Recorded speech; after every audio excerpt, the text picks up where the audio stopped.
Le ministère en charge de l'assainissement, à travers la Direction générale de l'assainissement des eaux usées et excréta, a tenu une conférence publique ce matin dans le cadre de la Journée mondiale des toilettes. Cette conférence vise à expliquer le concept de la campagne nationale de l'assainissement aux acteurs impliqués dans le domaine de l'assainissement, à suivre dans ce journal. Et puis, l'association des grossistes et détaillants d'intrants agricole Agrodia a célébré ce matin ses 20 ans d'existence. Une cérémonie qui s'est tenue en présence des membres de l'association et des acteurs du secteur agricole. À cette occasion, l'association des grossistes et détaillants d'intrants agricoles en abrégé Agrodia a inauguré un nouveau siège social. On en parle dans ce journal.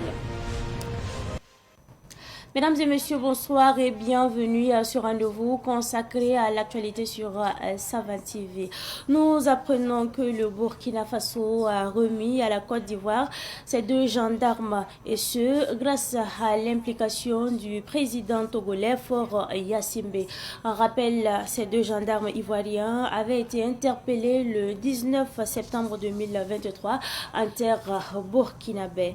L'Ordre des ingénieurs en génie civil du Burkina Faso se penche sur l'amélioration de la qualité des réalisations des infrastructures au Burkina Faso. C'est une rencontre qui entre donc dans le cadre des journées scientifiques des ingénieurs en génie civil. L'ouverture de ces journées a eu lieu ce matin même à Ouagadougou en présence de nos reporters. Il s'agit là de Yacouba Kiamtoré et Joseph Kaboré. Les ingénieurs en génie civil du Burkina échangent sur leur rôle et contribution pour la réalisation d'infrastructures de qualité au Burkina. Cela à l'occasion des journées scientifiques de l'ingénieur en génie civil autour du thème les géorisques, déformation de l'écorce terrestre et mouvement des sols et génie civil. Nous avons jugé utile de s'asseoir autour de ce sujet avec différents thèmes pour voir ce que ces professionnels du génie civil-là pourraient apporter comme solutions techniques innovantes, des solutions techniques tropicalisées qui sont réellement au niveau de notre pays, le Burkina Faso, afin de pouvoir contribuer justement dans la construction d'infrastructures résilientes au niveau de notre pays. Au cours de ces 2 journées dont nous aurons à échanger sur des sujets comme par exemple l'utilisation du sable concassé, de granitique, comme substitution du sable naturel, ou encore par exemple la variabilité pluviométrique du bassin du Moun de 1980 à 2020. Le représentant du ministre en charge des infrastructures, Jean Kelem, salue la tenue des journées scientifiques des ingénieurs en génie civil. Il invite l'ordre des ingénieurs à faire de bonnes propositions pour améliorer la qualité des infrastructures. Il faudrait que les ingénieurs donnent leur touche afin de pouvoir permettre d'avoir des ouvrages plus résilients et plus résistants, plus durables. En plus de cela, au cours de cette saison des pluies, le changement climatique commence à faire vraiment ses effets. Nous avons vécu cette saison des pluies, la coupure de plusieurs de nos axes routiers. La route nationale numéro 1 au niveau de Hérédougou qui a été bloquée à plusieurs reprises, ce qui témoigne effectivement des changements climatiques. Et ce thème-là va permettre de réfléchir à comment construire des ouvrages qui pourront prendre en compte ce changement climatique afin que, effectivement, l'économie du pays puisse être boostée. L'Ordre des ingénieurs en génie civil du Burkina œuvre au perfectionnement professionnel dans le domaine des infrastructures. Comme annoncé en titre, le Burkina Faso célèbre aujourd'hui en différé la Journée mondiale des toilettes. À cette occasion, les acteurs du domaine ont été initiés à l'assainissement géré en toute sécurité. C'était donc ce matin à Ouagadougou en présence de notre reporter Germaine Farama.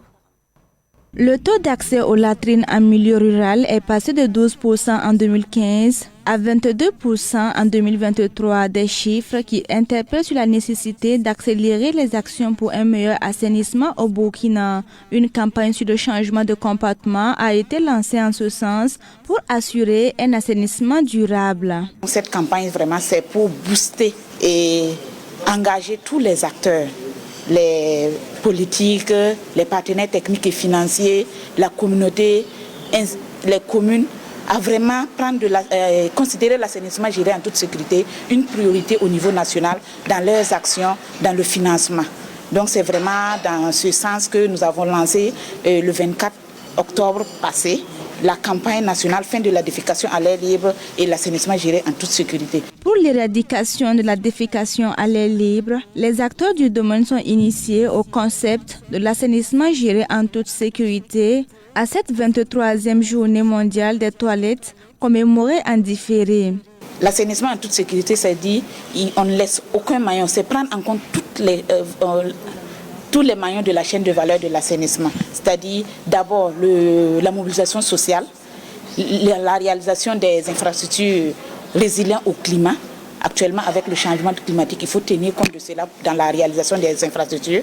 Et le transport, pour que le transport des boues qui seront stockés dans les latrines soit vraiment bien vidangé et aller dépoter dans des stations de traitement qui vont assurer le traitement et la valorisation pour l'utilisation future dans l'agriculture, pour que l'assainissement soit un cycle comme le cycle de l'eau. Le programme national en cours de la direction de l'assainissement prend en compte la gestion et l'entretien des toilettes dans les institutions et milieux publics. Les autorités et partenaires techniques et financiers appellent l'ensemble des acteurs du domaine à plus d'engagement et d'action pour offrir un accès équitable aux toilettes à tous les Burkinabés d'ici 2030. À Dapelgo, dans l'Oubli-Tenga, les populations ont eu droit hier à une sensibilisation sur le cancer de la prostate. C'était au cours d'une conférence publique organisée par l'association Gente Cœur Africa.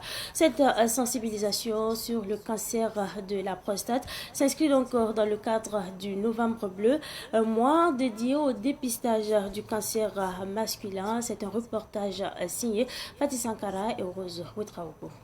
De fond en comble, le spécialiste en neurologie, Dr Wedan Idogo, est revenu sur les causes, les signes, les conséquences du cancer de la prostate, de même que les moyens de prévention. Le cancer de la prostate survient chez les hommes de plus de 50 ans. C'est un cancer qui peut être guéri s'il est dépisté à temps. Le cancer de la prostate, c'est une néoformation faite de cellules qui se multiplient de façon anarchique aux dépens en fait, du tissu de la prostate. La prostate est constituée de beaucoup de composants.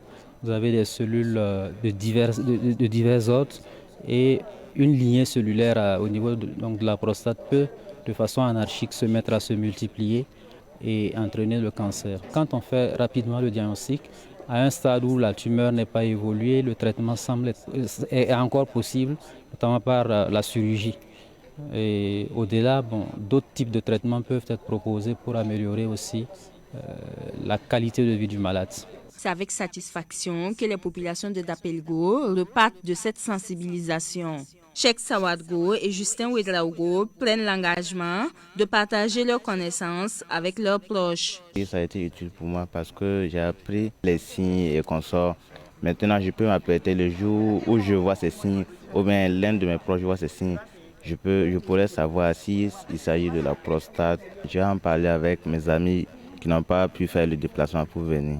Vraiment, ça va beaucoup m'aider parce que déjà avec les signes dont on nous a fait part, je vais essayer de contrôler, voir si il arrive que je sens ces signes, je me dirigerai vers là où je pourrais avoir le traitement ou bien faire la consultation. Comme la formation a été très bénéfique, je compte vraiment partager cela. Excepté le cancer de la prostate, les échanges ont également porté sur les cancers féminins, les violences basées sur le genre et la planification familiale. Nous sommes là dans le cadre des 16 jours de lutte contre les violences basées sur le genre, mais nous avons pensé que c'était bon d'avoir une approche qui intègre les services de santé. La lutte contre les cancers chez l'homme, chez la femme, parce que vous voyez qu'il y a Octobre Rose à tout moment, mais l'homme étant parfois mis de côté, nous avons vraiment voulu centrer tout sur l'homme et en intégrant les soins. Cette sensibilisation entre dans le cadre d'une campagne de dépistage du cancer de la prostate à Dapelgo. Après donc ce reportage sur le cancer de la prostate, nous parlons cette fois-ci de la coopération sino-burkinabé dans le domaine de la santé qui franchit une nouvelle étape. 2 mémorandums d'entente ont été signés entre des institutions chinoises et burkinabé. Ces accords vont justement permettre le renforcement des capacités en matière de lutte contre les maladies parasitaires et transmissibles. La signature est intervenue hier au sein même du ministère en charge de la Santé et c'est un reportage signé Cynthia Zongana. C'est un nouveau souffle dans la lutte contre les maladies parasitaires et transmissibles au Burkina Faso. Le premier accord lie l'Institut national des maladies parasitaires de la Chine au secrétariat permanent du programme national de lutte contre le paludisme SP-Palud du Burkina Faso, visant à renforcer les compétences et stratégies dans la lutte contre le paludisme au Burkina. Le deuxième mémorandum scelle une collaboration entre le Centre de contrôle et de prévention des maladies de Shanghai et l'Institut national de santé publique INSP afin de construire un système de santé publique résistant au Burkina Faso. Il s'agit à travers donc, ce mémorandum de partager l'expérience solide de la Chine en matière de lutte contre le paludisme, favoriser aussi la formation du personnel en termes de capacité à mettre en œuvre les différentes interventions en matière donc, de santé publique. Il s'agit aussi de renforcer les capacités de nos chercheurs dans le domaine de la recherche contre le paludisme. Et vous avez aussi qu'il s'agit à travers cette convention de faire en sorte que le programme national de lutte contre le paludisme puisse disposer suffisamment de médicaments et de matériel médico-technique pour réduire la morbidité et la mortalité liée au paludisme. Je voudrais donc traduire toute la reconnaissance qui est d'abord celle du gouvernement du Burkina Faso, mais aussi et surtout celle du ministère de la Santé, pour dire tout le bien que cette convention va apporter donc, à la lutte contre la maladie au Burkina Faso. En marge de ces signatures, la Chine a également offert des matériels médicaux composés essentiellement de kits de dépistage rapide de VIH, des masques et combinaisons de protection, ainsi que des médicaments contre certains virus et bactéries. D'abord, c'est ma première fois de venir ici visiter le Burkina Faso. Et nous sommes venus pour l'amitié, c'est ça, c'est clair, pour l'amitié entre les deux peuples, pour faire le tour et aussi la signature du mémorandum d'entente. Et aussi, je voudrais exprimer aussi le souhait du peuple chinois pour le peuple burkinabé. Ce n'est pas la première fois ni la dernière fois pour nous de signer les conventions, les mémorandums d'entente entre la Chine et le Burkina. Et j'espère que cette convention va voir le jour et aussi s'exécuter pour la bien-être du peuple burkinabé. Cette double signature, combinée aux dons de matériel, ouvre de nouvelles perspectives pour la lutte contre le paludisme et les maladies transmissibles, tout en consolidant les relations diplomatiques entre la Chine et le Burkina Faso, selon le secrétaire général du ministère de la Santé. La valeur du matériel offert est estimée à 20 millions de francs CFA. L'actualité de ce 5 décembre 2024 est également marquée par les membres du comité de conformité de la Sharia Board de Islamic Finance Group qui ont tenu justement une rencontre hier pour examiner et valider des produits qui seront mis sur le marché. Ces produits sont entre autres le financement de groupes solidaires et du domaine de l'hébergement. La rencontre a eu lieu au siège de Islamic Finance Group à Ouagadougou en présence de notre reporter. Il s'agit là de Yacouba Kiamtori. Cette rencontre du comité de conformité de la Sharia Board de Islamic Finance Group examine de nouveaux produits à mettre sur le marché. Il s'agit du financement des groupes solidaires, du domaine de l'hébergement et de la mobilisation des fonds du Choukou et autres.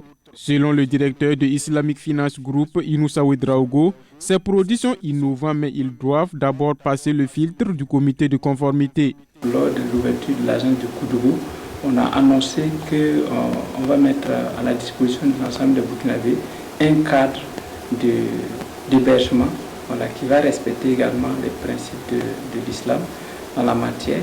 IFG, depuis son début, fait des financements individuels Aujourd'hui, il y a ce qu'on appelle le groupe solidaire que nous voulons commencer avec un certain nombre de financements. Nous sommes dans une perspective de mobilisation des ressources qui font appel à d'autres méthodes.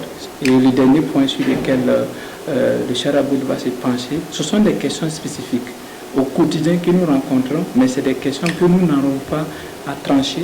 Et là, il faut les soumettre à ceux qui savent mieux que nous pour donner ces réponses. Le comité de conformité de la Sharia Board de Islamic Finance Group, sous la direction du Dr Mohamed Isaac Kindo, a donc la tâche de valider ces produits selon les critères de la finance islamique. Dans le cadre de fonctionnement des institutions de la finance islamique, il est prévu, pour ceux en tout cas qui fonctionnent conformément à la vraie finance islamique, il est prévu que tout produit et service soit préalablement soumis à l'examen et à l'approbation de son Sharia Board qui est constitué en fait de spécialistes et de savants de la Sharia qui vont se pencher sur la question, voir est-ce que ce que l'institution envisage de faire est conforme effectivement à la Sharia. Si oui, le Sharia Board va autoriser donc sa mise en œuvre. Sinon, le Sharia Board donc va l'interdire ou bien faire des amendements afin que ce qui sera proposé à la clientèle soit en conformité avec la Sharia. IFG a l'intention donc de lancer un certain nombre de nouveaux produits et services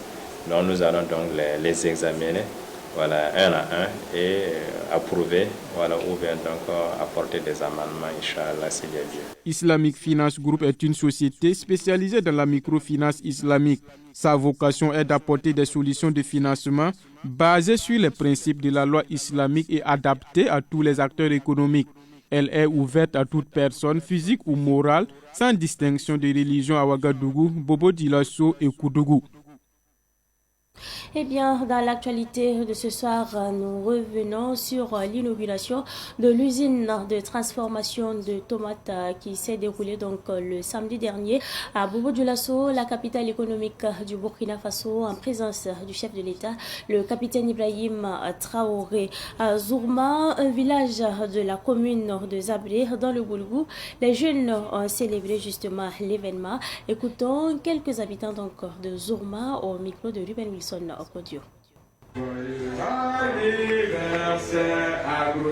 Après 20 ans au service du développement agricole, l'association des grossistes et détaillants d'intrants agricoles Agrodia s'offre un nouveau siège. Il servira de centre d'échange et de formation des différents membres.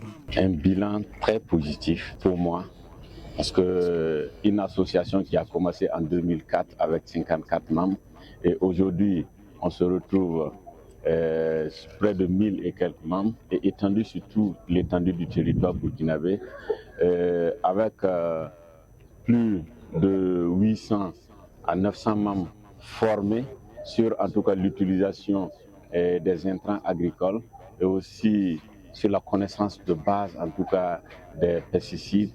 Je pense que c'est une fierté et aussi après 20 ans d'existence, Agrodia, en tout cas, a pu étendre son réseau et d'avoir un siège pour lui. Le ministre de l'Agriculture, représenté par le directeur général de l'exploitation des phosphates du Burkina Faso, a félicité Agrodia qui accompagne le programme du gouvernement. Vraiment, c'est des mots de félicitations pour Agrodia, un acteur incontournable dans le secteur des engrais de qualité, un acteur qui accompagne véritablement donc, la politique du gouvernement en matière donc, de subvention des engrais, un acteur de proximité avec les producteurs.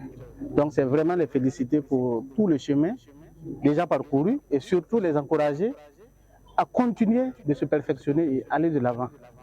Parce que nous sommes dans un contexte où le Burkina Faso, en tout cas, recherche sa souveraineté alimentaire et qui dit souveraineté alimentaire parle d'augmentation de la production. Et on ne peut pas augmenter la production sans les engrais. Et bien sûr, Agrodia est un acteur de premier plan à ce niveau. Donc c'est vraiment les féliciter et bien sûr les encourager. L'inauguration du siège d'Agrodia s'accompagne de 72 heures de journées portes ouvertes au cours desquelles des intrants et des produits agricoles sont exposés dans le quartier padois de Ouagadougou. Comme vous venez de le constater, il s'agit plutôt du reportage sur l'association des grossistes et détaillants d'intrants agricoles en abrégé, Agrodia, qui célèbre justement aujourd'hui ses 20 ans d'existence. Pendant donc ces 2 décennies, cette société a contribué au développement du secteur agricole du pays, un anniversaire qui coïncide donc avec l'ouverture du nouveau siège de l'association. Je rappelle que la célébration a eu lieu donc ce matin dans le quartier à Padoua, c'est dans l'arrondissement 12 de la ville de Ouagadougou. Et ce reportage nous a été donc proposé par notre reporter Abdoulaye Kinda. Revenons donc sur ce sujet. Il s'agit là de l'inauguration de l'usine de transformation de tomates qui s'est tenue donc à Bobo-Dioulasso, la capitale économique du Burkina Faso, en présence du chef de l'État, le capitaine Ibrahim Traoré. Écoutons quelques habitants de Zourma au micro de notre journaliste Ruben Wilson Okodio. Il faut dire que ce jour J, nous nous sommes relevés, il faut dire, dans le bonheur. Pourquoi? Parce que nous avons suivi un peu en direct l'inauguration de l'usine de fabrication de tomates qui a été, il faut dire, initiée par notre président, le président de la transition, son excellence le capitaine Ibrahim Traoré. Il faut dire que c'est cette occasion-là qui nous a motivés ici d'exprimer notre joie, notre gratitude envers le président. Comme c'est l'inauguration de l'usine de tomates à Bobo, voilà, nous sommes vraiment fiers. Voilà pourquoi nous nous sommes retrouvés ici pour montrer notre joie, pour montrer vraiment qu'on est d'accord avec le président Ibrahim Traoré. Oui, c'est un jour spécial, on est là, on s'est réunis en tant que jeunes de la localité pour accompagner l'ouverture de l'usine de tomates. Alors nous suivons l'actualité, les efforts du président, capitaine Ibrahim Traoré. Dans tout ce qu'il fait, nous essayons aussi de nous organiser ici pour l'accompagner. Lui, c'est de couper, décaler, il fait en même temps, quand il coupe, il décale. C'est un jour spécial pour nous, la jeunesse des Abré et des Zourma. Et quand nous avons entendu que l'usine de fabrication de tomates, le président camarade Ibrahim Traoré a inauguré cette usine, ça nous a donné une émotion, ça nous a donné une grande considération, une joie que de façon spontanée, les jeunes se sont trouvés à l'AIS pour célébrer cette inauguration, puisque c'est une inauguration qui vient confirmer beaucoup. Ceux qui sont sceptiques disaient que non, le président, son temps, se promenait et faisait des poses des premières pierres de différentes usines et qui ne pourra pas les inaugurer.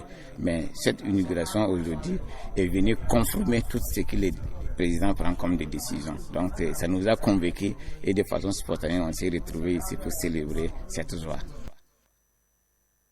Le sport est également au menu de l'actualité de ce soir et nous parlons du tournoi de l'amitié de Bourou, un village de la commune de Sabou dans le Boulkamde. Ce tournoi a connu donc son dénouement le samedi dernier, une finale qui a opposé l'équipe de Relou à celle de Sondré, une finale qui a été justement remportée par Relou par le score de 2-0.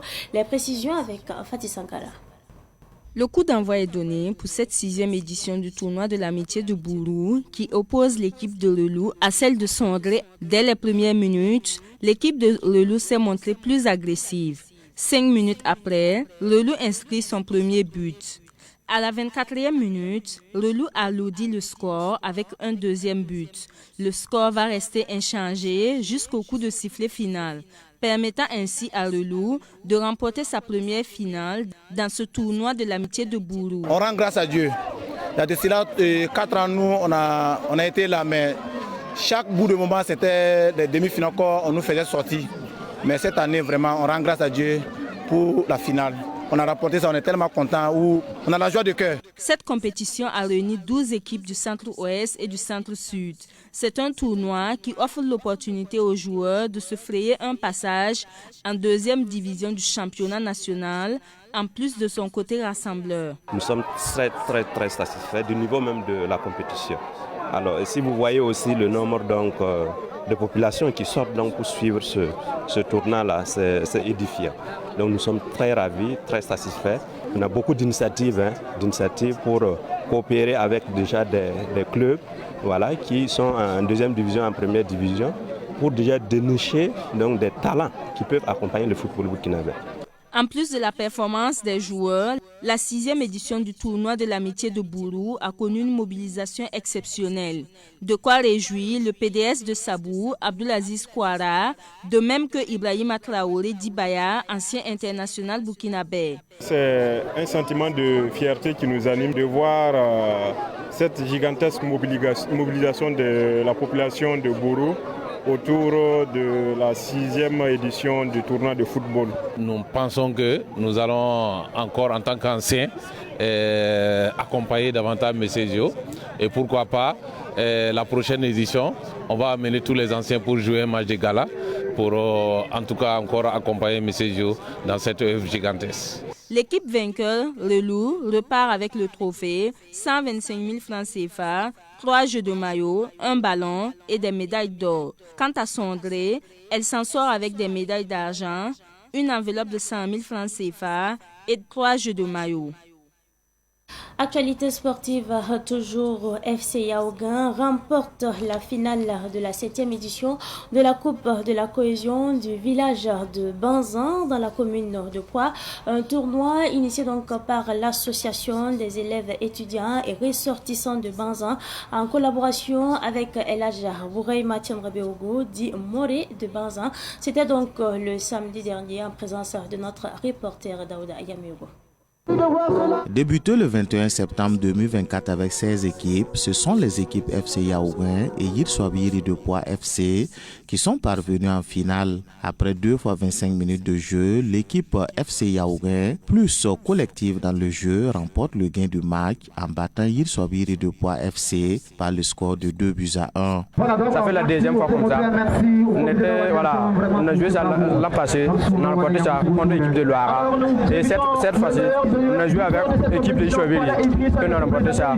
Donc on est tous contents. Contribution de la jeunesse dans une situation de crise, cas du Burkina Faso, est le thème retenu pour ce tournoi qui vise aussi à renforcer la cohésion sociale au sein de la population du village de Bazan dans la commune de Poix. Si le vivre ensemble existe, on peut arriver donc à conquérir notre territoire depuis belle lurette que nous l'avons perdu, si on peut le dire. En plus de ça, je peux dire que si dans un village, si les gens se sont réunis, c'est qu'il y a l'entente. Donc c'est dans l'entente qu'on peut amener à faire tout ce qu'on veut.